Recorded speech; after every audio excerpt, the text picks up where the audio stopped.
Hello बच्चों, जय हिंद। कैसे हैं आप सब? उम्मीद करते हैं कि आप सभी लोग स्वस्थ होंगे, मस्त होंगे और जहां भी होंगे अपने अपने पढ़ाई में व्यस्त होंगे।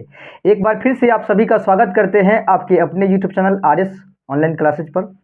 बच्चों, आज का वीडियो बहुत ही इंपॉर्टेंट होने वाला है, आप लोगों के लिए बहुत ही खास होने वाला है, क्योंकि आज की इस वीडियो में हम लोग बात करने वाले हैं मैथ के ऊपर।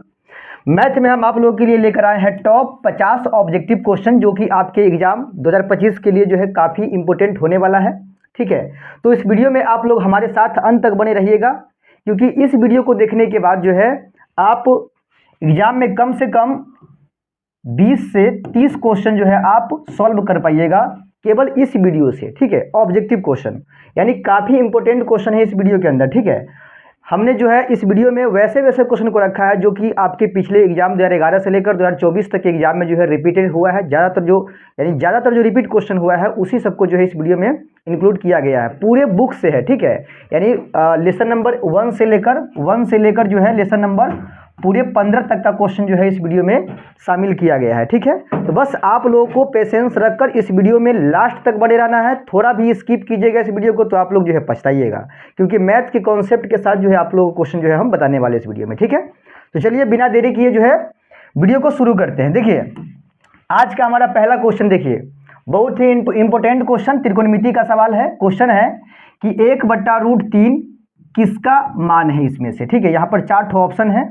ऑप्शन नंबर ए, अगर आप लोगों को आंसर पता है तो आप लोग सॉल्व करके जो है कमेंट में इस सब का आंसर देते रहिएगा। ठीक है, बाद में आप चेक भी कर सकते हैं कि आपका आंसर कितना सही है। ठीक है, देखिए यहाँ पर पहला ऑप्शन है sin π/3, उसके बाद है 6 cot π/3, 10 π/6 और एक है cos π/6। इसमें से किसका मान जो है 1/√3 के बराबर है। ठीक है, देखिए पहला ऑप्शन है sin π/3, इसका मतलब क्या हुआ? तो देखिए साइन और पाई का मतलब होता है त्रिकोणमिति के अंदर 180 डिग्री। ठीक है, तो 180/3 इसको काटेंगे तो कितना आएगा? 60 आएगा। यानी पहला ऑप्शन हमारा क्या कह रहा है कि साइन 60 डिग्री। तो बताइए साइन 60 का मान होता है 1/√3? नहीं होता है, यानी पहला ऑप्शन गलत है। ऑप्शन बी देखिए क्या है, लिखा है 6 cot π/3, यानी π/3 का मतलब क्या हुआ? π/3 का मतलब हुआ 60 डिग्री। ठीक है, यानी यहाँ पर भी लिखा होगा 6 cot 60 डिग्री। ठीक है, अब बताइए cot 60 का मान कितना होता है? cot 60 का जो मान आपका हो जाएगा वो होगा 1/√3, लेकिन यहाँ पर गुना में 6 लिखा हुआ है। ठीक है, गुना में क्या लिखा है? 6 लिखा है, इसीलिए ये भी नहीं होगा। ठीक है, ऑप्शन नंबर बी भी आपका गलत हो गया। ऑप्शन नंबर सी को देखिए क्या लिखा है, यहाँ पे लिखा है 10 लिखा है, 1 मिनट। ऑप्शन नंबर सी जो आपका है वो लिखा है 10 π/6 लिखा है। ठीक है, अब देखिए 10 π/6 का मतलब हुआ 180/6, इसको काटिएगा 30 डिग्री आएगा। ठीक है, यानी 10 30 डिग्री हुआ, यानी 10 30 डिग्री का मान ही होता है आपका 1/√3। तो ऑप्शन नंबर सी जो है आपका करेक्ट आंसर हो जाएगा। ठीक है, ऑप्शन नंबर सी जो है वो करेक्ट आंसर हो जाएगा। क्लियर है? चलिए बढ़ते हैं अगले सवाल की ओर। अगला सवाल हमारा क्या कह रहा है कि tan 50 degree plus cot 40 degree का मान क्या होगा? tan 50 डिग्री और cot 40 डिग्री का मान देखिए, tan 50 डिग्री और प्लस में cot 40 डिग्री है यहाँ पे। ठीक है, अब देखिए दोनों में से दोनों के थीटा को पकड़िएगा तो यहाँ 50 डिग्री यहाँ 40 डिग्री है, दोनों का जो कितना हो रहा है? 90 हो रहा है। तो दोनों एक दूसरे के पूरक है, तो दोनों में से किसी एक को हम चेंज करेंगे। चेंज करने का मतलब हुआ कि जैसे यहाँ है, यहाँ पर tan है 50 डिग्री और वहाँ पर लिखा हुआ है cot 40 डिग्री। ठीक है, तो हम tan 50 को रहने देते हैं और cot को हम चेंज कर लेंगे। cot को हम लिख सकते हैं cot 90 - 50, क्योंकि cot 90 में से 50 घटेगा तो 40 बचेगा। ठीक है, इधर tan दोनों में से किसी एक को ही चेंज करना है, तो यहाँ पे tan 50 को जैसे है वैसे रहने देंगे और प्लस cot 90 माइनस थीटा बराबर क्या होता है? तो वो होता है tan थीटा होता है। थीटा मतलब 50 डिग्री। अब बताइए tan 50 डिग्री और प्लस tan 50 डिग्री यानी 2 tan 50 डिग्री हो जाएगा। ठीक है, यानी राइट आंसर जो है आपका ऑप्शन नंबर डी हो रहा है। क्लियर है? चलिए अगला सवाल की ओर बढ़ते हैं। सवाल है कि cosec a बराबर अगर √10 है तो बताइए sec a का मान क्या हो जाएगा? ठीक है, cosec a देखिए cosec a बराबर लिखा है √10। ठीक है, इसके नीचे में कुछ नहीं है तो 1 है। अब cosec के साथ जो होता है वो होता है कर्ण बट्टा लंब।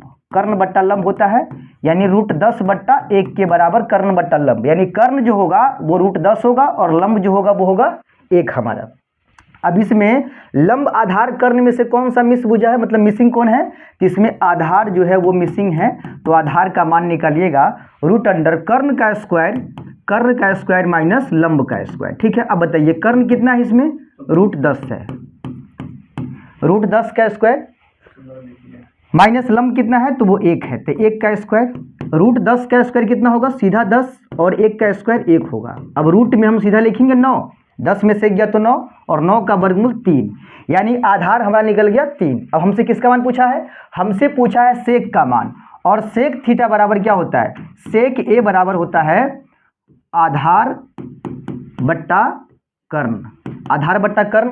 अब देखिए आधार कितना निकाले हुए हैं, तो आधार निकाले हुए हैं 3, यानी ऊपर आएगा 3 और कर्ण का मान कितना है, तो कर्ण का मान है √10, यानी 3/√10 जो है हमारा राइट आंसर हो जाएगा। ठीक है, देखिए ऑप्शन नंबर ए जो है वो करेक्ट आंसर है। क्लियर है, चलिए अगले सवाल की ओर बढ़ते हैं। अगला सवाल देखिए क्या लिखा है, सेक ए प्लस 10a + 1 बराबर 0, तो बताइए सेक ए माइनस 10a का मान क्या होगा। ये क्वेश्चन दिमाग हिलाने वाला है। ठीक है, इस क्वेश्चन को जरा आप लोग ध्यान से समझिए। ठीक है, देखिए क्या लिखा हुआ है, लिखा है सेक ए प्लस 10a + 1 = 0 है। ठीक है, अब यहाँ से हम इसको ऐसे लिखेंगे, सेक ए प्लस 10a, अब +1 को उधर ले जाएंगे तो -1 हो जाएगा।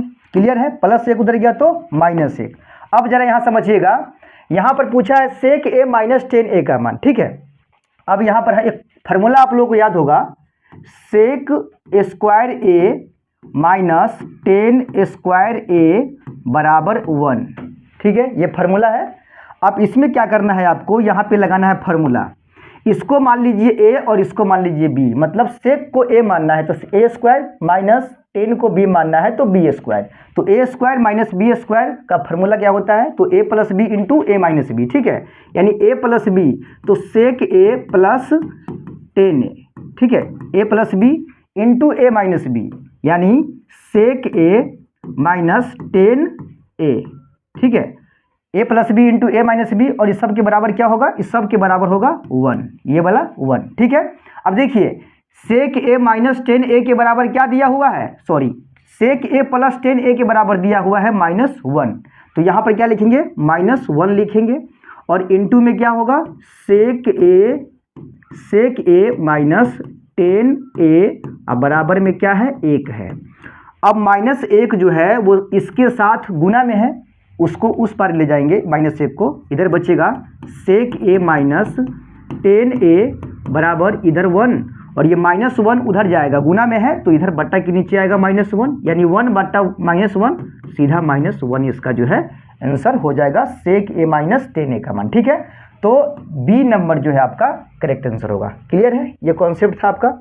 चलिए बढ़ते हैं अगले सवाल की ओर। अगला सवाल देखिए क्या है कि दो समरूप त्रिभुज के क्षेत्रफलों का अनुपात 9:4 है, तो बताइए उनके संगत ऊंचाइयों का अनुपात क्या होगा। दो समरूप त्रिभुज के क्षेत्रफल का अनुपात दिया हुआ है। देखिए दो समरूप त्रिभुज के क्षेत्रफल का अनुपात दिया हुआ है, कितना, क्षेत्रफल का अनुपात 9:4 दिया है, और हमसे किसका अनुपात पूछा है, इनके संगत ऊंचाइयों का अनुपात पूछा है। संगत ऊंचाइयों का अनुपात, संगत ऊंचाइयों का अनुपात पूछा है। ठीक है, ऊंचाइयों का अनुपात, ठीक है, ऊंचाइयों का अनुपात। तो यहाँ पे कुछ याद रखना है आपको, अगर क्षेत्रफल का अनुपात दिया हो और हमसे संगत ऊंचाई का अनुपात पूछे, संगत भुजा का अनुपात पूछे, ठीक है, संगत शीर्षलंब का अनुपात पूछे, कुछ भी पूछेगा तो क्षेत्रफल अगर दिया रहेगा तो सीधा आपको उस पर रूट लगाना है। जो भी क्षेत्रफल का अनुपात होगा उस पर रूट लगा देना है, यानी 9:4 है ना क्षेत्रफल का अनुपात, उस पर रूट लगा देना है। बताइए 9 का वर्गमूल 3 और 4 का वर्गमूल 2, यानी 3:2 जो है आपका करेक्ट आंसर हो जाएगा। ऑप्शन नंबर बी सही है। ठीक है, चलिए, और ये VVI सवाल है, इस तरह के सवाल आपके एग्जाम में बराबर आता है। ठीक है, चलिए अगला सवाल देखिए, लिखा है कि y² - 11 के शून्य क्या होंगे इनमें से। y² - 11 का शून्य पूछा है, बराबर लेंगे 0, पहले -11 को उधर ले जाएंगे, इधर बचेगा y² बराबर प्लस में हो जाएगा 11 उधर, ठीक है। अब इधर से स्क्वायर को हटाएंगे तो इधर प्लस माइनस के साथ 11 पे रूट चढ़ेगा, यानी कहने का मतलब है कि y का 2 मान निकला, एगो प्लस में √11 और एगो माइनस में √11। तो ये ऑप्शन कहाँ मिल रहा है देख लीजिए, प्लस में √11 और एक माइनस में √11, ऑप्शन नंबर डी जो है आपका करेक्ट आंसर है। क्लियर है। चलिए अगला सवाल देख लेते हैं। सवाल है कि यदि px बराबर qx इंटू gx और px का घात आपका 6 दिया है और gx का घात आपका 3 दिया है, तो बताइए px बट्टा gx का मान क्या होगा। देखिए px बट्टा gx का मान पूछा है, px भागा का मतलब हुआ है बट्टा, ठीक है, यह भाग लगा हुआ है तो इसको हम बट्टा दे सकते हैं gx, ठीक है। px एक बहुपद है, px एक बहुपद है जिसका घात है 6, px का घात कितना है, तो px का घात है भाई 6, घात है 6, और यहाँ gx का घात कितना है, तो gx का घात जो है वो आपका है 3 है, ठीक है। तो आपको पता होना चाहिए बहुपद के अंदर या बीजगणित के अंदर भाग की क्रिया में पावर घट जाता है, ठीक है। तो अगर 6 घात वाले को भाग देना है 3 घात वाले से, पावर घटेगा यानी 6 में से 3 घट जाएगा, तो सीधा सीधा आपका आंसर 3 हो जाएगा। तो ऑप्शन नंबर ए आपका करेक्ट आंसर होगा। बहुत सारे बच्चा सोचेंगे कि 3 से कट गया 6 2 बार में, यानी 2 लगा देगा ऑप्शन, ठीक है, मैंने 2 जो है सही मार देगा, जो कि गलत है, ठीक है। आपको कम करना है, पावर को घटा लेना है, 6 में से घट गया 3 तो आपका 3 करेक्ट आंसर होगा। क्लियर है। अगला सवाल देख लीजिए क्या है कि y into 2y minus 5 minus में 3 के शून्यकों का योगफल पूछा है हमसे। पहले तो इस बहुपद को सीधा कीजिए, बहुपद है y इंटू 2y माइनस 5, अब बाहर में है माइनस में 3, अब इसके शून्यकों का योग मतलब अल्फा जोड़ बीटा हमसे पूछा है, और अल्फा जोड़ बीटा होता है -b/a। अब -b/a हम कहाँ से लाएंगे, तो बहुपद में से। पहले बहुपद को सीधा कर लेते हैं, y को अंदर हुलकाइएगा तो हो जाएगा 2y², अब फिर y से -5 में गुना करेंगे -5y, अब माइनस में 3 है। अब इसी में हमको मिलेगा a b c का मान। देखिए a का मान हो गया हमारा y² का गुणांक 2, b का मान हो गया y का गुणांक -5, ठीक है, और c का मान हो गया -3, और हमसे पूछा है अल्फा जोड़ बीटा का मान, मतलब शून्यकों का योगफल पूछा है, ठीक है। -b/a तो माइनस फार्मूले में है, और b का मान है -5 तो माइनस माइनस +5, अब बट्टा a का मान है 2, तो +5/2 खोजिए ऑप्शन में, 5/2 ऑप्शन नंबर डी जो है करेक्ट आंसर है। क्लियर है। चलिए अगला सवाल की ओर देखिए। सवाल है कि निम्न में से किस द्विघात बहुपदों के शून्यकों का योग -3, शून्यकों का योग -3 और गुणनफल 2। देखिए शून्यकों का योग का मतलब होता है अल्फा प्लस बीटा, वो है -3, और शून्यकों के गुणनफल का मतलब होता है अल्फा गुने बीटा, और वो कितना है 2 है। और पूछा है कि इसमें से किस बहुपद के शून्यकों का योगफल -3 है और शून्यकों का गुणनफल 2 है।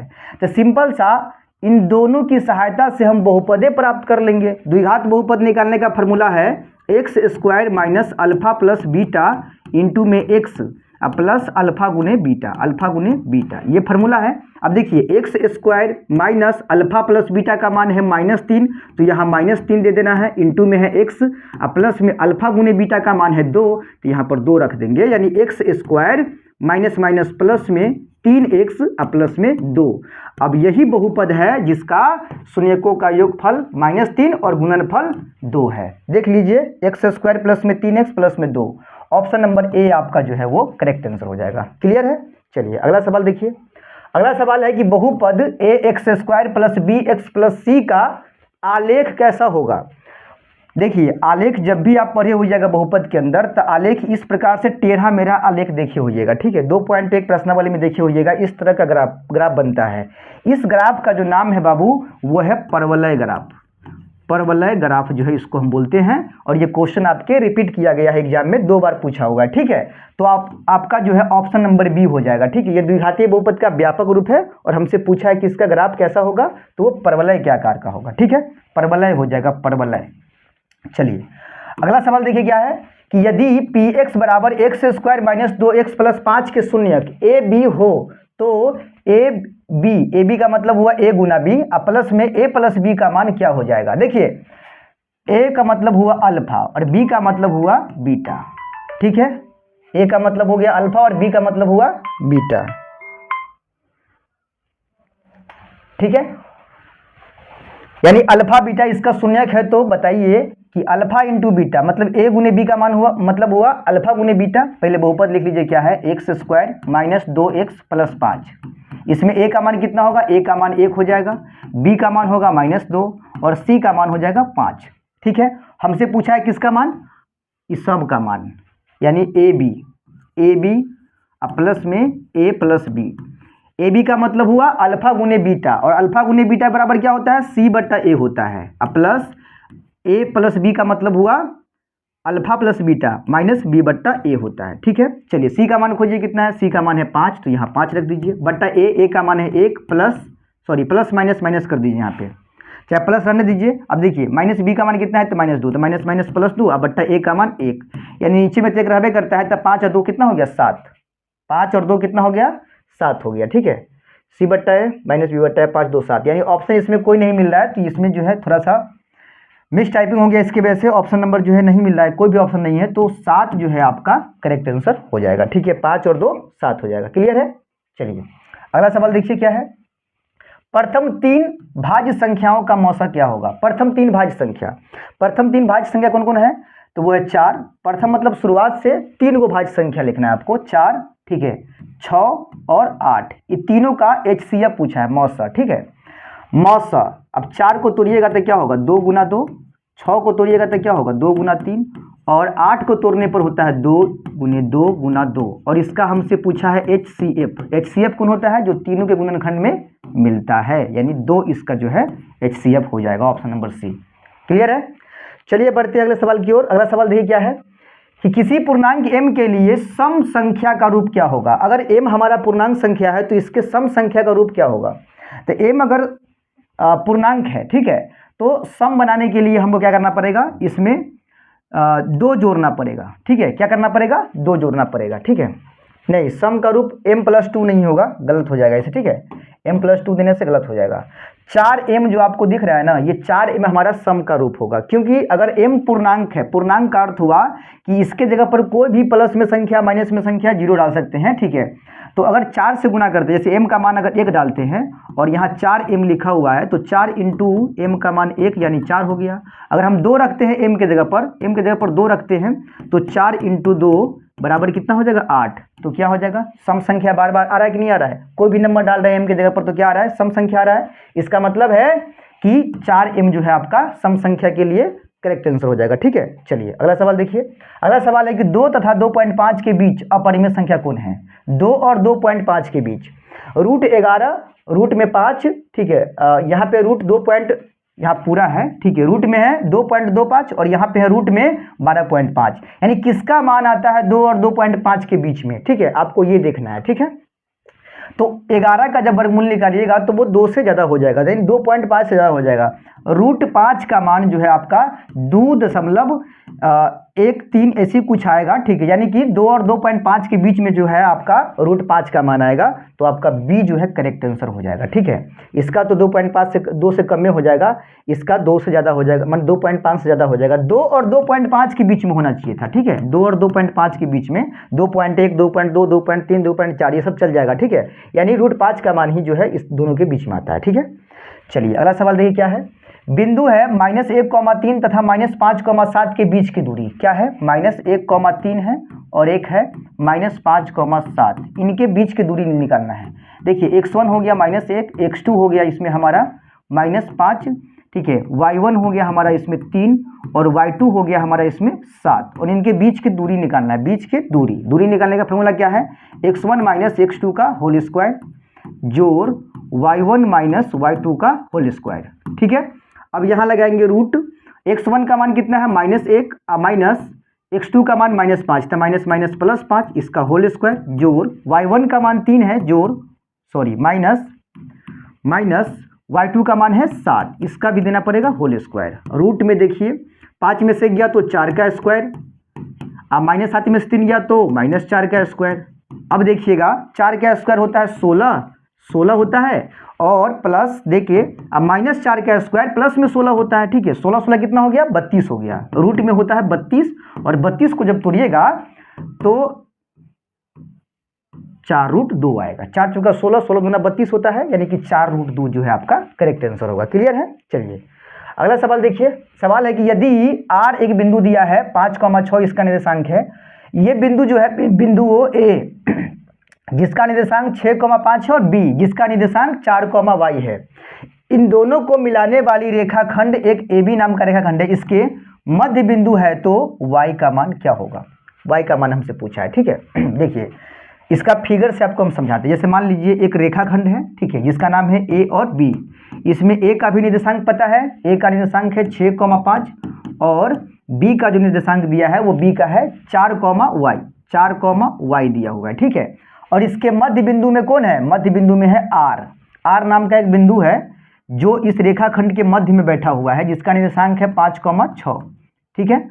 और हमसे पूछा है y का मान। देखिए y का मान पूछा है, तो जब कोई बिंदु किसी रेखाखंड को मध्य में काटता है तब उस तीसरे वाले बिंदु का निर्देशांक निकालने के लिए, यानी यहाँ पर जो xy होता है ना, इसका मान निकालने के लिए, x निकालने के लिए सूत्र बनता है x1 + x2/2 और y के लिए बनता है y1 + y2/2, ये बनता है फार्मूला, ठीक है।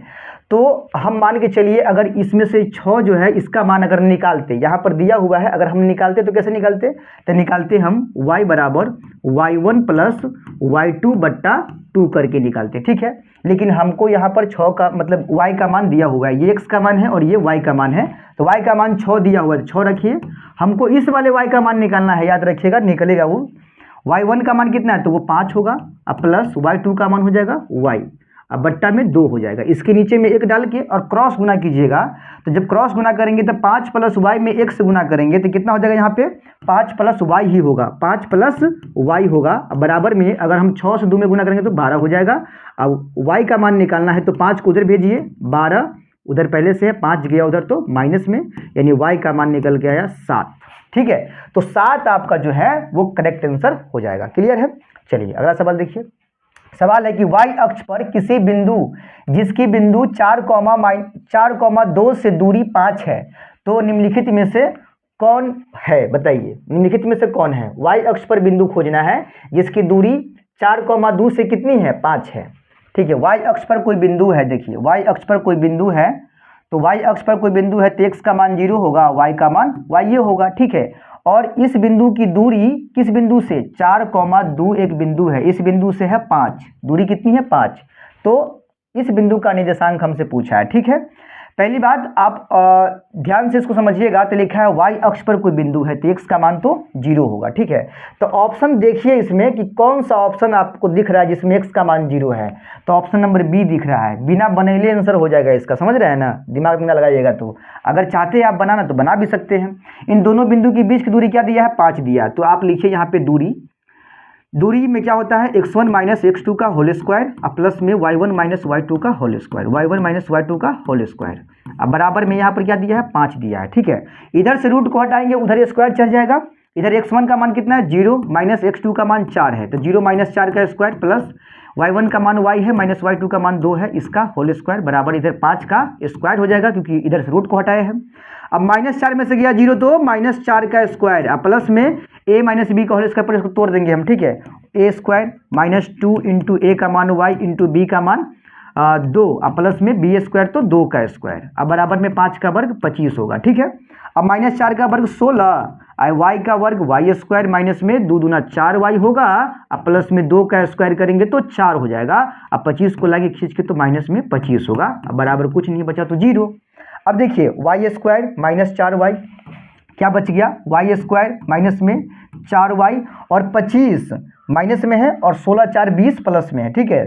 तो -25 में से 20 चला गया तो कितना बचेगा? माइनस में बच गया 5 बच गया, ठीक है, बराबर 0 देना है। अब इसका गुणनखंड करके आप y का मान निकाल सकते हैं, तो निकालिएगा तो y का मान कितना आएगा? -1 आएगा। और भी कुछ मैंने 2 मान निकलेगा तो -1 आपको देख लेना है, ठीक है।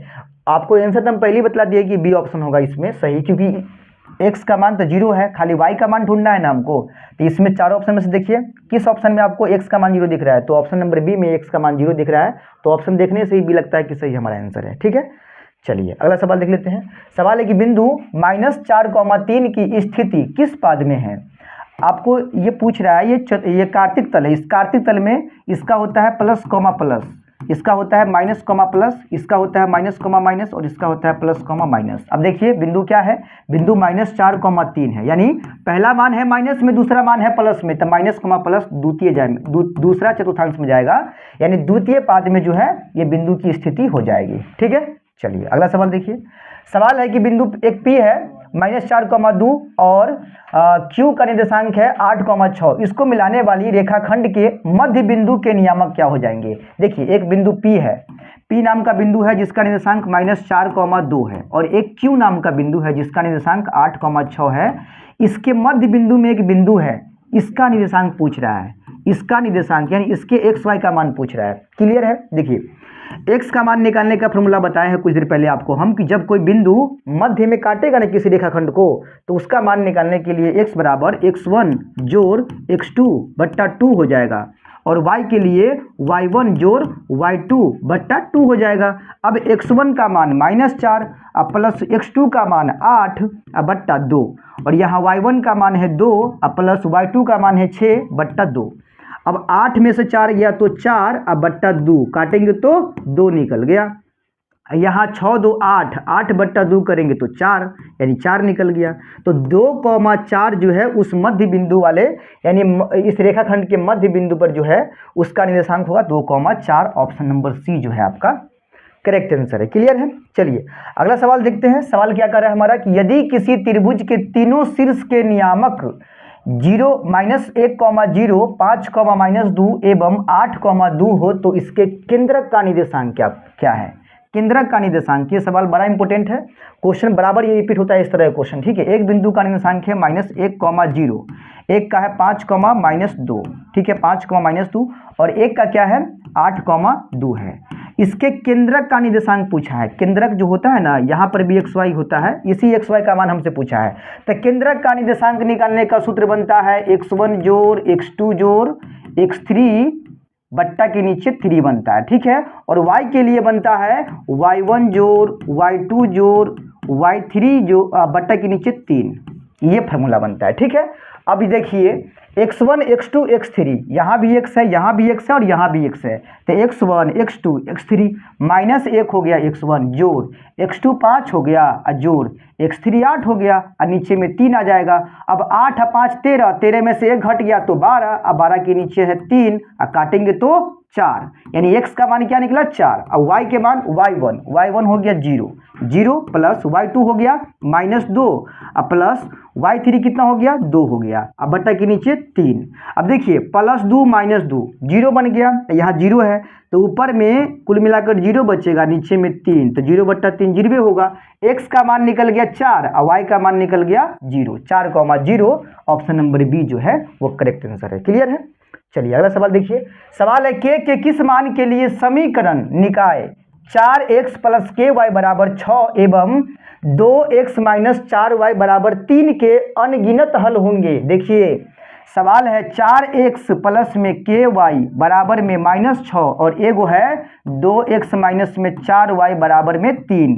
इन दोनों समीकरण के अनंत हल है, तो अनंत हल जब होता है तो a1 बट्टा a2 बराबर b1 बट्टा b2 बराबर होता है c1 बट्टा c2। ठीक है, इसमें से दो को भी पकड़ लीजिए, ये दोनों के पकड़ के आगे बढ़ाते हैं। ठीक है, देखिए a1 का मान 4, a1 का मान 4 बट्टा a2 का मान 2 बराबर b1 का मान है k बट्टा b2 का मान हो जाएगा -4, चिन्ह के साथ लेना है तो -4 होगा। ठीक है, क्रॉस गुना कीजिएगा, k में 2 से गुना करेंगे 2k, और इधर -4 में +4 से गुना करेंगे तो 16 होगा, माइनस में 16 होगा।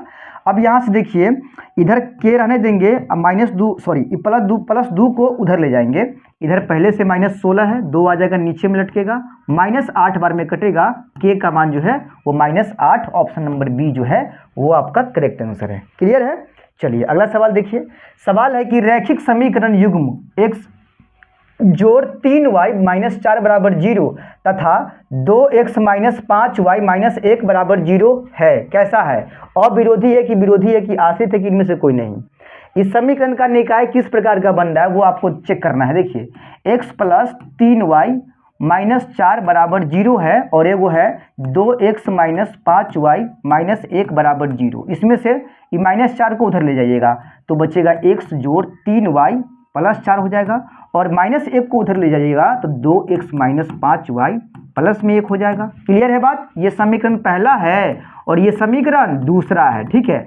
इसके मैंने इन दोनों समीकरण निकाय के बारे में पूछ रहा है कि कैसा है, अविरोधी है, विरोधी है या फिर आश्रित। देखिए a1/a2 चेक कीजिए कितना हुआ। a1/a2 का मान कितना हुआ? a1 1 है, गुना में तो 1 हो जाएगा, और a2 2, 1/2। b1/b2 खोजिए कितना है? b1 कितना है? b1 है 3 अब बट्टा b2 है -5। अब बताइए एक बात कि क्या a1/a2 का मान b1/b2 के मान के बराबर है? क्या a1/a2 के मान b1/b2 के मान के बराबर है? तो कहिएगा नहीं है बराबर। तो जब a1/a2 बराबर नहीं होता है b1/b2 के, तो समझिएगा कि ये समीकरण क्या है? अविरोधी है। क्या है? अविरोधी मानिएगा इसको। और इसका ग्राफ जो बनेगा वो प्रतिच्छेदी रेखा बनेगा। याद रखिएगा, ये भी क्वेश्चन पूछ लेता है, प्रतिच्छेदी रेखा बनेगा ग्राफ, और इसमें हलों की संख्या पूछ लेगा तो हल कितने होंगे इसके? 1, यानी अद्वितीय हल कह सकते हैं। क्लियर है? चलिए अगला सवाल देखिए क्या है। समीकरण दिया हुआ है 7x² माइनस में 12x प्लस में 18 बराबर 0 लगा दिया है। इसके मूलों का गुणनफल एवं मूलों का योगफल का अनुपात पूछा है। बहुत बढ़िया सवाल है। देखिए सवाल है 7x² माइनस 12x प्लस में 18 बराबर 0। इसमें से a का मान निकालिएगा 7, b का मान कहिएगा तो -12 और c का मान होगा 18। क्या पूछा है? मूलों का गुणनफल एवं मूलों का योगफल का अनुपात। मूलों का गुणनफल का मतलब हुआ अल्फा गुने बीटा, और मूलों का योगफल का मतलब हुआ अल्फा प्लस बीटा। ये दोनों का अनुपात पूछा है, अनुपात। ठीक है, अनुपात का मतलब होता है बट्टा। आप इसको ऐसे भी लिख सकते हैं, अल्फा प्लस बीटा को ऊपर लिख दीजिए और नीचे में ले आइए अल्फा प्लस बीटा को, माने अल्फा गुने बीटा ऊपर, अल्फा प्लस बीटा नीचे। अब बताइए अल्फा गुने बीटा बराबर क्या होता है? c/a होता है, और बट्टा अल्फा प्लस बीटा बराबर -b/a होता है। ठीक है, चलिए c का मान कितना है? तो वो है 18। तो लिखिए 18/a का मान है 7, 18/7 बट्टा नीचे -b है तो माइनस दे के, अब b का मान माइनस में 12 है तो माइनस माइनस प्लस में 12 बट्टा a का मान 7 है। चरमंजिला हो रहा है तो चरमंजिला में क्या करना है? ऊपर के 2 मंजिल को जेना के तेना और निचका 2 मंजिल को पलट के सामने में ले आना है। ठीक है, 12/7 पलटेंगे 7/12 गुना में आएगा, क्रॉस काट गया मैंने कट गया, और यहाँ 6 × 18 6 दूना 12 यानी 3/2 जो है इस आंसर का, सॉरी इस सवाल का जो है करेक्ट आंसर होगा 3/2। इसको अनुपात में लाइएगा तो 3:2 लिख सकते हैं, 3:2। ऑप्शन नंबर सी जो है आपका करेक्ट आंसर है। क्लियर है? चलिए अगला सवाल देखिए, लिखा है द्विघात समीकरण 4x² प्लस में 4x प्लस में 1 बराबर 0 के मूलों की प्रकृति बताना है कि कैसा मूल है इसके। ठीक है, केवल मूलों की प्रकृति बताना है। 4x² प्लस में 4x प्लस में 1 बराबर 0। तो मूलों की प्रकृति निकालने के लिए d का मान निकालिए। फार्मूला बनेगा b² - 4ac। ठीक है, अब बताइए b का मान कितना है? तो वो 4 है, 4 का स्क्वायर लिखिए -4 × 1। a का मान कितना है? तो वो 4 है, इंटू b का मान, सॉरी c का मान 1 हो जाएगा। अब 4 का स्क्वायर 16 - 4 चौका 16 × 16, 16 में 16 घटेगा 0। जब d का मान 0 होगा तो याद रखिएगा इसके मूलों की प्रकृति बनेगा वास्तविक और समान, वास्तविक और समान बनेगा। याद रखिएगा इस बात को। ठीक है, वास्तविक और समान बनेगा। लेकिन कहीं अगर इसका मान प्लस में आ जाता, कोई भी नंबर 0 छोड़कर प्लस में कोई नंबर आता, तो बोलते हैं कि इसके मूलों का प्रकृति वास्तविक और असमान, वास्तविक और असमान बोल देते। ठीक है, वास्तविक तो होता लेकिन समान नहीं होके असमान हो जाता। ठीक है बात। लेकिन अगर d का मान माइनस में होता तो इसके मूलों के प्रकृति का कोई हल ही नहीं होता। ठीक है, ये 3 को बनता है सवाल यहाँ से। चलिए अगला सवाल देखिए। हाँ, इसका ऑप्शन देख लीजिए कौन सा ऑप्शन सही है। वास्तविक और समान कहाँ लिखा हुआ है? समान को ही बराबर दे देता है, तो ऑप्शन नंबर बी जो है आपका सही है। ठीक है, चलिए अगला सवाल देखिए। सवाल है किसी त्रिभुज के तीनों शीर्ष लंब के कटाव बिंदु को क्या बोलते हैं? तो तीनों शीर्ष लंब के कटाव बिंदु को बोलते हैं अंतः केंद्र। क्या बोलते हैं इसको? अंतः केंद्र बोलते हैं। जैसे देख लीजिए एक त्रिभुज है, इसमें कोई भी त्रिभुज हो उसमें 3 गो होता है शीर्ष लंब। इस शीर्ष से यहाँ आ गया लंब, इस शीर्ष से यहाँ आ गया लंब, और इस शीर्ष से यहाँ आ गया लंब। इन तीनों शीर्ष लंब के जो कटान बिंदु है इसको बोलते हैं अंतः केंद्र, अंतः केंद्र बोलते हैं। याद रखिएगा इसको बोलते हैं अंतः केंद्र। ठीक है, चलिए अगला सवाल देखिए क्या है। अगला सवाल है, यदि दो समरूप त्रिभुजों की संगत भुजाओं में 3:4 का अनुपात है, ठीक है, संगत भुजाओं में जो है 3:4 का अनुपात है, तो इनके परिमाप का अनुपात क्या होगा। देख लीजिए सवाल रिपीट हो रहा है, ठीक है। संगत भुजाओं का अनुपात दिया है, संगत भुजा का अनुपात, जब भुजा का अनुपात दिया हो, भुजा का अनुपात कितना है 3:4, और हमसे क्या पूछा, परिमाप का अनुपात, परिमाप का अनुपात पूछा। याद रखिएगा, दो समरूप त्रिभुज के संगत भुजा का अनुपात, शीर्षलंब का अनुपात, परिमाप का अनुपात, ये सब आपस में बराबर होता है, ठीक है। यानी भुजा का अनुपात 3:4 दिया है और परिमाप का अनुपात पूछा तो बराबर ही होगा, मतलब 3:4 हो जाएगा, ठीक है। जो दिया है वही आंसर हो जाएगा, ठीक है ना। चलिए अगला सवाल देखिए, सवाल है, समानांतर श्रेणी 25, 20, 15 डॉट डॉट डॉट का कौन सा पद ऋणात्मक है। ये तो सिंपल है, इसमें तो कुछ करना ही नहीं है, मूर्खावा विधि लगा देना है। जैसे 25 से शुरू हुआ एपी और 5 कमते जा रहा है, 25 के बाद 20 है तो 5 कम गया, तो 25 के बाद क्या होगा 20 होगा, 20 के बाद 15 होगा, 15 के बाद 10 होगा, 10 के बाद 5 होगा, 5 के बाद 0 और 0 के बाद -5 होगा, ठीक है।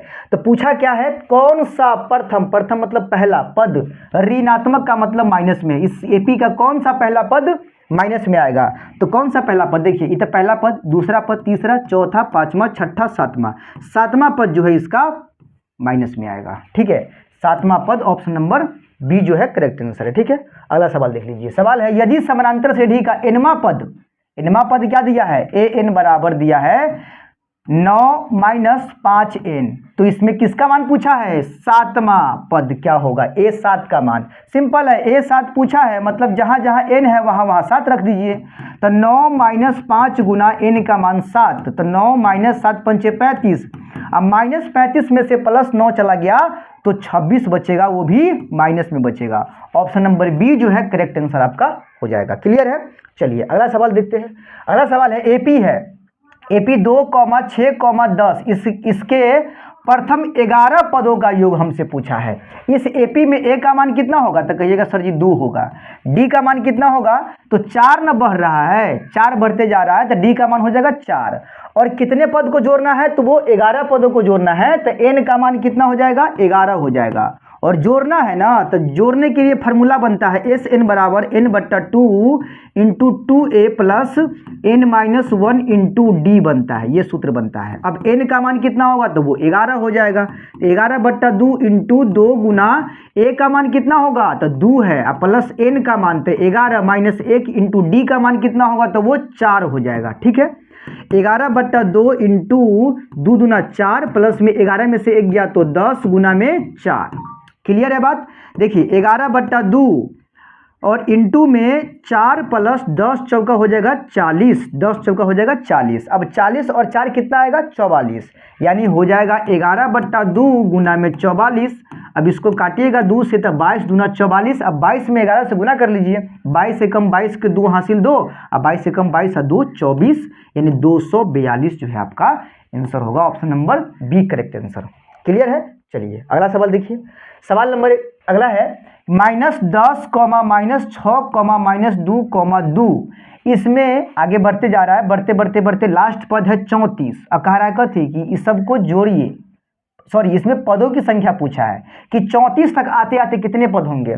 सिंपल है, मूर्खावा विधि भी लगा सकते हैं और नहीं तो आप इसका पढ़ने लिखने वाला विधि लगा सकते हैं। देखिए -10, -6, -2, 2 कितना बढ़ रहा है भाई, तो +4 बढ़ रहा है ना, +4 बढ़ रहा है। 2 के बाद क्या होगा, 4 जोड़िएगा तो 6, 6 के बाद 10, 10 के बाद 14, 14 4 18, 18 4 22, 22 4 26, 26 4 30, 30 4 34। क्या है लास्ट वाला पद, क्या 34 है ना, है यहीं तक आना है, छोड़ देना है। कथी कह रहा है कि वहां तक आते आते कितने पद हो जाएंगे, पदों की संख्या पूछा है।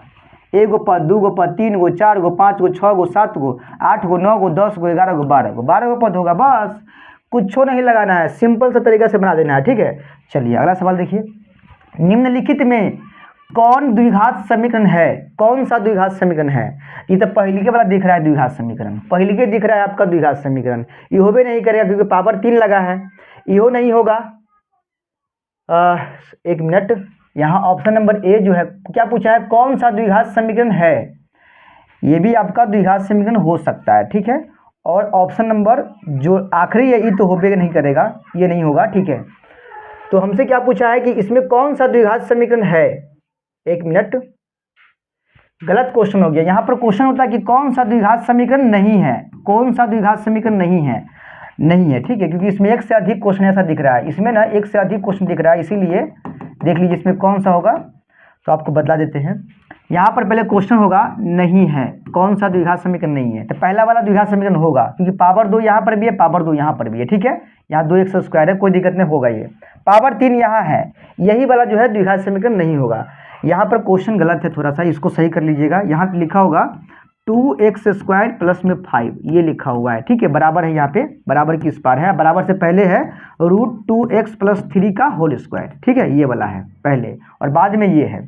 तो आपका जो करेक्ट आंसर हो जाएगा, आपका जो करेक्ट आंसर होगा वो हो जाएगा आपका, एक मिनट यार, अभी भी क्वेश्चन गलत लग रहा है हमको, ठीक है, चलिए यहाँ पे थोड़ा सा क्वेश्चन में करेक्शन कर लेते हैं, नहीं होता है तो थोड़ा यहाँ पे 3 लिख दीजिए, 3 लिख दीजिए, ठीक है, और तब बना लीजिए क्वेश्चन को, तो आपका दिखेगा ऑप्शन नंबर बी जो है वो आपका करेक्ट आंसर हो जाएगा। क्यों? क्योंकि ऑप्शन नंबर बी में पावर 3 लगा हुआ है, और हमसे क्या पूछा सवाल कि कौन सा द्विघात समीकरण नहीं है, तो ऑप्शन नंबर बी आपका करेक्ट आंसर होगा, ठीक है। चलिए अगला सवाल देख लीजिए। सवाल है कि यदि x - y = 6 और x² + y² = 30 है, तो x × y का मान क्या होगा। बहुत इंपॉर्टेंट सवाल, देखिए कैसे बनता है सवाल, दिमाग हिला देगा सवाल ये। x - y = 6 है, ठीक है, और x² + y² बराबर दिया है 30, तो हमसे किसका मान पूछा, x × y का मान, x × y का मान। देखिए जरा ध्यान से देखिएगा, x², एक मिनट, मान किसका पूछा हमसे, मान पूछा है x × y का। यहाँ पर क्या लिखा हुआ है, x - y लिखा है, अब बराबर क्या दिया है, 6 दिया है, ये जो दिया है ना x - y = 6, इसमें हम दोनों तरफ स्क्वायर कर सकते हैं, तो कहिएगा बिल्कुल कर सकते हैं, ठीक है। अब a - b का होल स्क्वायर क्या होता है, a² x का स्क्वायर प्लस b² तो y का स्क्वायर माइनस 2ab 2 × a का मान x × b का मान y, अब बराबर में 6 का वर्ग 36, ठीक है। अब x² + y² का मान कितना है, तो वो है 30, तो यहाँ रख देंगे 30, माइनस में 2 × x × y बराबर 36।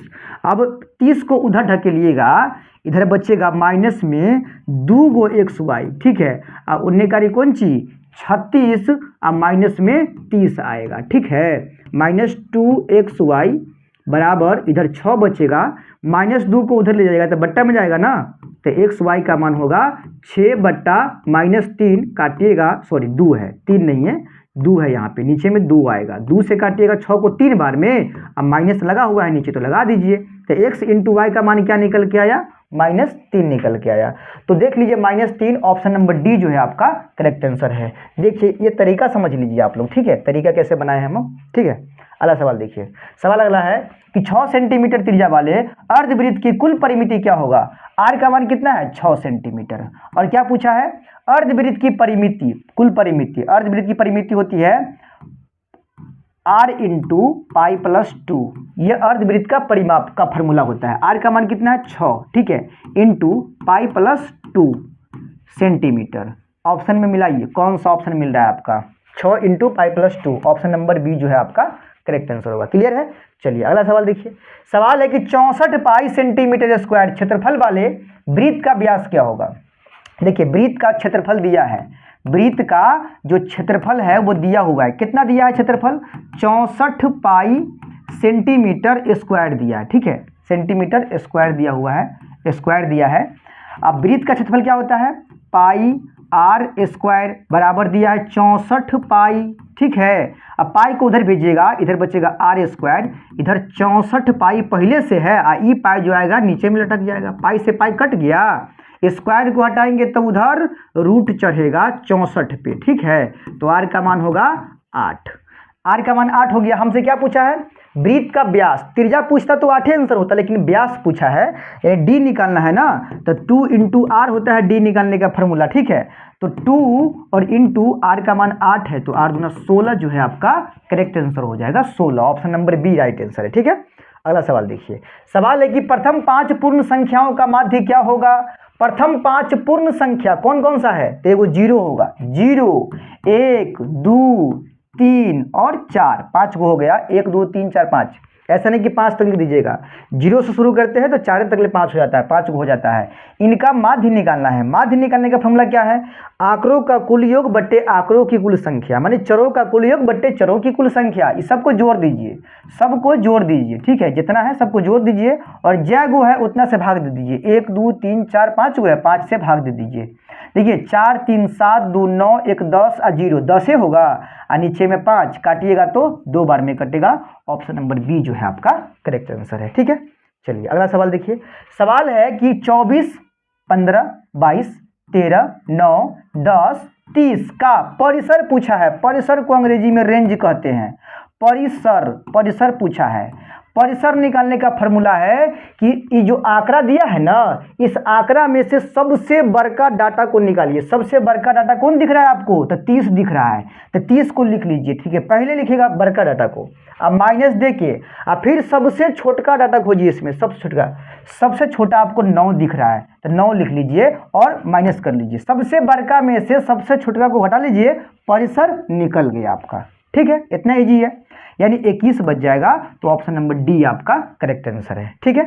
सबसे बड़का आंकड़ा में से सबसे छोटे वाले आंकड़ा को माइनस कर लीजिएगा, परिसर का आंसर निकल जाएगा। अगला सवाल, सवाल है कि 70 80 50 60 70 40 50 90 50 30 का बहुलक क्या होगा? बहुलक का मतलब क्या? कि जो संख्या सबसे ज्यादा बार लिखा गया हो वही बहुलक होगा। देखिए 70 यहाँ पर एक बार, 2 बार। 70 कितना है भाई? 70 है 2 बार, 2 बार। 80 एक बार, 80 को हटाइए। 50 एक बार, 2 बार, 3 बार। 50 कै बार है? तो 50 है आपका 3 बार। 60 है एक बार, एक के बार है, ठीक है। 40 एक बार, 30 एक बार, 90 एक बार। यानी सबसे ज्यादा बार कहिएगा तो वो है 50, 3 बार लिखा है, तो आपका 50 ही आपका बहुलक का आंसर हो जाएगा, ठीक है। चलिए अगला सवाल। सवाल है कि एक वृत्त के केंद्र से 8 सेंटीमीटर लंबी जीवा की न्यूनतम दूरी 3 सेंटीमीटर है, तो वृत्त का व्यास क्या होगा? देखिएगा जरा गौर से, 1 मिनट। देखिए शेप, अगर शेप यहां से लेते हैं एक वृत्त का, ठीक है, वृत्त का शेप लेते हैं, वृत्त का शेप लेते, देखिए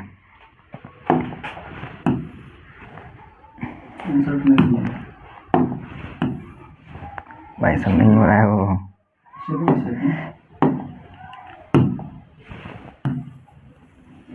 ठीक है। ये आपका वृत्त हो गया।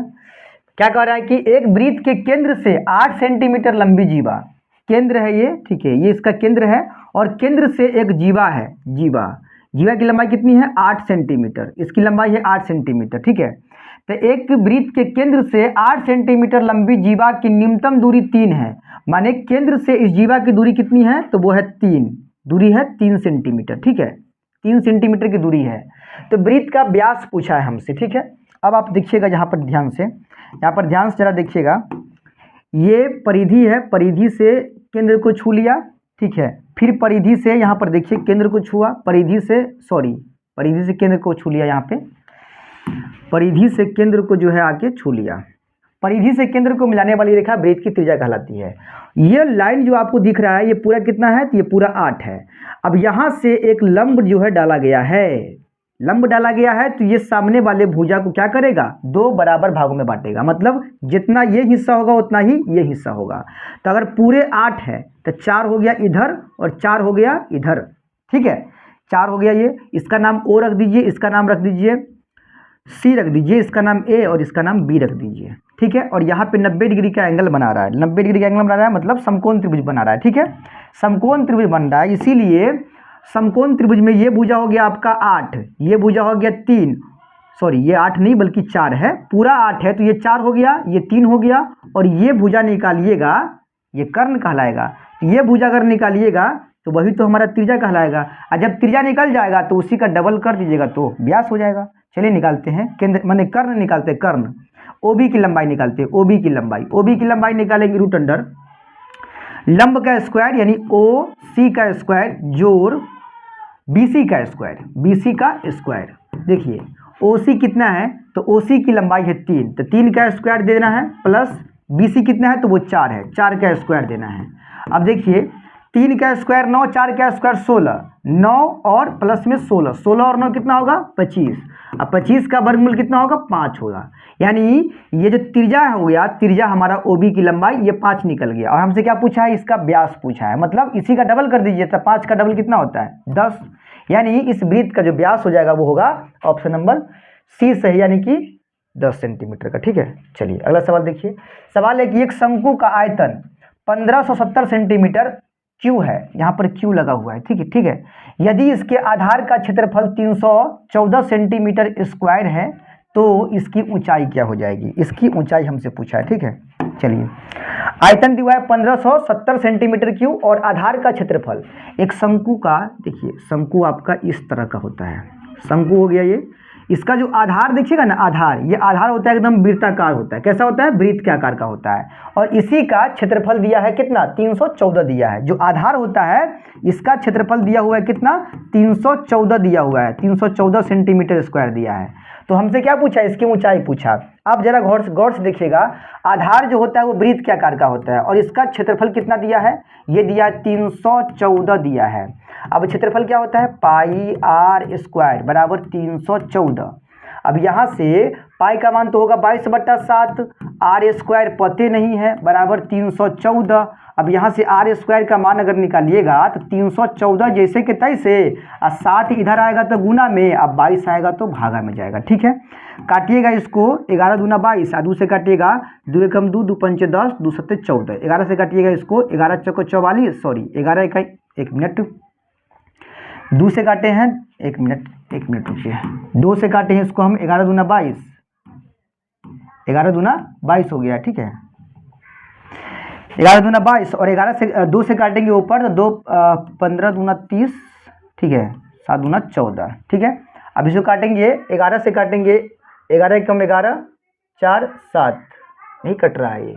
ठीक है, 314 ही है, 314 है तो पाई आर स्क्वायर लगा रहे, आर स्क्वायर इधर 11 दूना 22, यहाँ पे कट नहीं रहा है, 157 हो गया ये। 11 से काटेंगे तो 11 क्या, 11 4 7, 47 हो जाएगा, 11 44, कट भी नहीं करेगा ये। इस क्वेश्चन में थोड़ा सा फॉल्ट लग रहा है। ठीक है, यहाँ पर जो है ना डाटा कुछ अलग होगा। ठीक है, बाय मिस्टेक यहाँ पे डाटा कुछ और लिया गया है, इसके वजह से यहाँ पे कट नहीं रहा है। ठीक है, चलिए अगले सवाल की ओर बढ़ते हैं हम लोग। सवाल अगला क्या है कि 8 सेंटीमीटर त्रिज्या वाले शीशे के एक ठोस गोले से 1 सेंटीमीटर त्रिज्या वाले कितने ठोस गोले बनाए जा सकते हैं।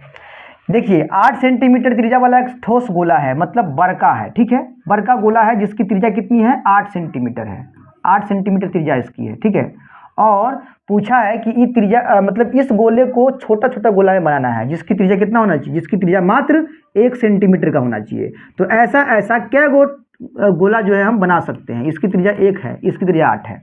तो ये बड़का गोला के काट के छोटका गोला बनाना है, तो क्या गोला बन सकता है बड़का गोला में से, सिंपल सा है। वो जो बड़का गोला है इसके आयतन को आप इसके आयतन से भाग दे दीजिए, हो गया आंसर। इसका आयतन 4/3 पाई आर क्यू, और इसका आयतन भी तो वही होगा, गोला छोटका हो या बड़का हो सूत्र वही लगेगा। हाँ, आप ये कर सकते हैं, जो यहाँ पर जो आर है इस आर को बड़का दे दीजिए, क्योंकि ये बड़का गोला है तो बड़का हो जाएगा, बड़का गोला है तो बड़का हो जाएगा आर, और ये छोटका गोला है तो इसका छोटका आर हो जाएगा त्रिज्या। समझ रहे हैं ना बात। चलिए 4/3 कैंसिल, पाई से पाई कैंसिल, आर क्यू बड़का आर क्यू, बड़का आर 8 है तो 8 लिखिएगा 3 बार, 8 गुना 8। नीचे छोटका आर का क्यू, छोटका आर 1 है तो 1 गुना 1, नीचे में 1 कितनों बार लिखिएगा गुना में, वो तो 1 के ना आएगा, तो नीचे में तो 1 का कोई वैल्यू नहीं है। 8 64, और 64 में 8 से गुना कीजिएगा, 64 में 8 से, 8 चौक 32 के 2 हासिल 3, 8 छक्कर 43 3 51, 512 गोला जो है हम तोड़ सकते हैं इस बड़े वाले गोला में से, 1 सेंटीमीटर त्रिज्या वाले कितने गोले, 512 गोले। ऑप्शन नंबर बी जो है आपका करेक्ट आंसर है। अगला सवाल देख लीजिए। सवाल है अर्धगोले का संपूर्ण सतह का क्षेत्रफल होगा यदि त्रिज्या 3r है। भाई साहब त्रिज्या दिया है इसमें 3r दिया है, और अर्धगोला के संपूर्ण सतह का क्षेत्रफल क्या होता है, 3 pi r square, 3 pi r square होता है इसमें। ठीक है, 3 पाई आर स्क्वायर। अब 3 इंटू पाई इंटू आर का मान कितना है, तो आर का मान है 3r, इसका स्क्वायर कर दीजिए, तो 3 गुना पाई इंटू 3 का वर्ग 9, अब आर का वर्ग आर स्क्वायर, गुना कर लीजिए, 9 तिया 27 पाई आर स्क्वायर। यानी अगर किसी अर्धगोले की अर्धवृत्त की त्रिज्या, अर्धगोला है ना, एक मिनट। हाँ ठीक है, अर्धगोला है तो अर्धगोला की त्रिज्या अगर 3r है तो उसका संपूर्ण सतह का क्षेत्रफल कितना निकलेगा, वो निकल जाएगा आपका 27 पाई r स्क्वायर। ठीक है, 27 पाई r स्क्वायर, 3 पाई r स्क्वायर। ठीक है, यहाँ पर भी ऑप्शन जो है थोड़ा गलत हो गया है, दोनों ऑप्शन यहाँ पर गलत ऑप्शन हो गया यहाँ पे। ठीक है, ऑप्शन यहाँ पर सही करना पड़ेगा आपको, एक ऑप्शन काट लीजिए इसमें से। ठीक है, हो जाएगा आपका 9 तिया 27 हो जाएगा और पाई r स्क्वायर हो जाएगा। ठीक है, याद रखिएगा इसको। ठीक है, चलिए अगला सवाल देखते हैं हम लोग। सवाल नंबर अगला है, किसी वृत्त की परिधि दिया है 462 सेंटीमीटर, तो इसकी त्रिज्या क्या हो जाएगी। वृत्त की परिधि दिया है 462, परिधि दिया है वृत्त की 462 दिया है। ठीक है, परिधि दिया है 462, वृत्त की परिधि होता है 2 पाई r और ये कितना दिया है 462 दिया है। यहाँ सेटिंग कीजिएगा, 2 गुना पाई का मान 22/7, r का मान नहीं मालूम है, बराबर 462, यही निकालना है, त्रिज्या निकालना है हमको। ठीक है, r का मान निकालिएगा तो 462 उधर पहले से है, 7 जाएगा गुना में और 2 गुना 22 जो है ये दोनों आ जाएगा नीचा में। ठीक है, यानी भागा में आ जाएगा। 2 से काटेंगे इसको, 2 दूना 4, 2 तिया 6, 2 छक्का 12, 2 इकाई 2 हो जाएगा। ठीक है, अगर 22 से काटते 11 दूना पहले 2 से काट लेते। ठीक है, 2 तिया 6, 11 से काटेंगे 2, एक मिनट भाई। ठीक है, 2 से काटेंगे इसको तो 2 एकम 2। ठीक है, 2 तिया 6 और 2 एकम 2 हो जाएगा। ठीक है, अरे यार रुकिए एक मिनट, भाई नहीं, 2 तिया 6, 2 इकाई 2, 22 से पहले गुना कर लीजिए, 7 इकाई 7, 7 तिया 21, 7 दूना 14, 2 16 और इसमें 22 से आप भाग दे दीजिए। ठीक है, r का मान जो होगा वही आएगा। देखिए 22 से भाग देते हैं, इसमें 1617 है, 1617 में 22 से भाग देते हैं। ठीक है, 22 8 7 मरतबे लगाइए, 7 दूना 14, 7 दूना 14 1 15, घटाइएगा 11 में से 4 गया तो 7, एक कट गया, अब उतारेंगे 7। ठीक है, 22 छक्के लगा दीजिए, 6 दूना 12, 6 दूना 12 1 13, 22 छक्के 22 8 8 9 16, 8 9 16 17, ज़्यादा हो जाएगा ना, एक मिनट, 2 मरतबे लगाइए यहाँ पे। ठीक है, 22 दूना 44, 22 तिया 66, 3 मरतबे लगाइए 66, कितना बचेगा यहाँ पे 11 बच जाएगा, पॉइंट लगाइएगा 0 आ जाएगा, यहाँ पे पॉइंट लाने के बाद 0 आएगा, 110 हो गया। ठीक है, 22 पंचे 110 यानी 73.5 होगा। ऑप्शन नंबर ए जो है आपका करेक्ट आंसर होगा त्रिज्या के लिए। ठीक है, चलिए अगला सवाल देख लीजिए। सवाल है कि यदि a प्लस बी बराबर 90 डिग्री तो cos a का मान क्या होगा। a प्लस बी बराबर दिया है कितना, 90 डिग्री दिया है, 90 डिग्री। यहाँ से a का मान निकालिएगा तो क्या होगा, a का मान निकालिएगा तो हो जाएगा 90 माइनस बी। ठीक है, हमसे पूछा है cos a का मान, तो cos लिख लीजिए और a की जगह पर क्या है 90 माइनस बी है, तो cos 90 माइनस बी बराबर क्या होगा, तो हो जाएगा साइन बी के बराबर। ऑप्शन नंबर सी जो है आपका करेक्ट आंसर होगा। ठीक है, चलिए अगला सवाल देख लीजिए। लिखा है cosec square 57 degree minus ten square 33 degree. Cosec square 57 degree minus में 10 स्क्वायर 33 डिग्री का मान क्या होगा। इसको चेंज कीजिए क्योंकि 57 और 33 को जोड़ने पर 90 आता है ना, तो ये के चेंज कीजिए। कॉसेक को चेंज कीजिएगा तो क्या लिखिएगा, इसको आप लिख सकते हैं कॉसेक 90 माइनस 33, 90 में से घटेगा 33 तो 57 बचेगा, माइनस में इसको रहने दीजिए, यहाँ पर स्क्वायर लगा दीजिएगा। ठीक है, यहाँ पे 10 स्क्वायर 33 पहले से है तो उसको रहने दीजिए। अब देखिए कॉसेक 90 माइनस थीटा बराबर क्या होता है, तो वो होता है सेक थीटा, यानी सेक स्क्वायर और थीटा का मान 33 हो जाएगा, माइनस में इधर है 10 स्क्वायर 33। ठीक है, अब sec square theta minus 10 square theta, इसको थीटा पढ़िए क्योंकि यहाँ पर भी सेम है यहाँ पर भी सेम है। तो sec square theta minus 10 square theta का मान क्या होता है, तो वो होता है आपका 1। ऑप्शन नंबर ए आपका करेक्ट आंसर है। ठीक है, चलिए अगला सवाल देख लीजिए। सवाल है कि 10 45 डिग्री अनुपात 10 60 डिग्री का मान क्या होगा। 10 45 डिग्री, ठीक है। अब बट्टा, अनुपात का मतलब बट्टा होता है, यहाँ पर लिखा है 10 60 डिग्री। 10 45 का मान होता है आपका 1 और 10 60 का मान √3, तो 1 बट्टा √3 को अनुपात में लिखिएगा तो 1 अनुपात क्या हो जाएगा, √3 हो जाएगा, 1 अनुपात √3। Option number C correct answer है। ठीक है, चलिए अगला सवाल है कि 2 cos 37 डिग्री बट्टा sin 53 डिग्री का मान क्या होगा। 2 cos 37 डिग्री बट्टा साइन 53 डिग्री का मान क्या होगा। ठीक है, देखिए 2 यहाँ पर थीटा है 37, यहाँ 53 है, दोनों को जोड़िएगा तो 90 आएगा। ये होके चेंज कर लीजिए दोनों में से। ठीक है, तो कॉस को चेंज कीजिएगा तो क्या लिखिएगा, कॉस 90 माइनस 53, 90 में से घट गया 53, 37 बचेगा। और नीचे में है साइन 53 को रहने दीजिए, क्योंकि दोनों में से किसी एक को ही चेंज करना पड़ता है। ठीक है, अब यहाँ देखिए 2 कॉस 90 माइनस थीटा बराबर क्या होगा, तो हो जाएगा साइन और थीटा का मान 53, और नीचे में तो पहले से है साइन 53, दोनों कट गया एक बार में, तो 2 इंटू 1, 2 एकाएं 2। ऑप्शन नंबर डी जो है आपका करेक्ट आंसर है। ठीक है, चलिए लास्ट सवाल है इस वीडियो का। ठीक है, इस सेशन का ये लास्ट सवाल है, इसको देख लेते हैं जरा क्या है सवाल। असंभव घटना की प्रायिकता क्या होगी। तो आपको पता होना चाहिए कि यदि कोई घटना संभव है तो उसकी प्रायिकता 1 होती है। अगर कोई घटना असंभव है तो उसकी प्रायिकता हमेशा 0 होती है। ठीक है, और कोई घटना युदृच्छित है, ठीक है, युदृच्छित घटना है तो इसकी प्रायिकता आपका 0 और 1 के बीच में होता है, 0 और 1 के बीच में होता है, 1 के बीच होता है, याद रखिएगा। ठीक है, तो सवाल क्या है कि असंभव घटना की प्रायिकता क्या होगी, तो वो 0 हो जाएगी। ऑप्शन नंबर सी आपका करेक्ट आंसर है। ठीक है, तो चलिए आज की क्लास में हम लोग इतना ही क्वेश्चन रहने देते हैं। आपको वीडियो पसंद आया तो वीडियो को लाइक कर दीजिए, चैनल पर अभी नए हैं तो सब्सक्राइब करके दोस्तों में इस वीडियो को ज़्यादा से ज़्यादा शेयर कर दीजिए। मिलते हैं जल्द किसी अगले वीडियो में, तब तक के लिए जय हिंद।